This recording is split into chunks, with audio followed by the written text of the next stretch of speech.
వేల కోట్లకు అధిపతి, ఆకాశమంత ఎత్తులో నిలబడ్డ 36 అంతస్తుల భవనం, కనుసైగ చేస్తే పనులు చేసిపెట్టే పనివాళ్లు. ఆయనే విజయ్ పద్ సింఘానియా, రేమండ్ సామ్రాజ్యపు రారాజు. తన కొడుకు గౌతమ్ సింఘానియా మీద ఉన్న అమితమైన ప్రేమతో 2015లో తనకున్న 1000 కోట్ల విలువైన షేర్లను, ఆస్తులను కొడుకు పేరున రాసిచ్చారు. తన వారసుడు తనను కళ్లల్లో పెట్టుకుని చూసుకుంటాడని ఆ తండ్రి ఆశించాడు.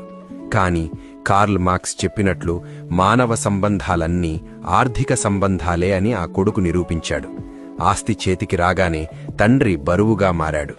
ఏ ఇల్లైతే తన కొడుకు కోసం కట్టించారో ఆ ఇంటి నుండే ఆ తండ్రిని గెంటేశారు. కనీసం కారు, డ్రైవర్ను కూడా ఇవ్వకుండా 80 ఏళ్ల వయస్సులో కోర్టు మెట్లు ఎక్కేలా చేశారు.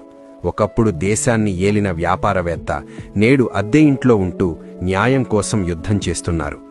రేమండ్ సూట్ వేసుకున్నంత మాత్రాన కంప్లీట్ మ్యాన్ అయిపోరు. దానికి మంచి మనస్సు కూడా ఉండాలని ఈ ఘటన నిరూపించింది.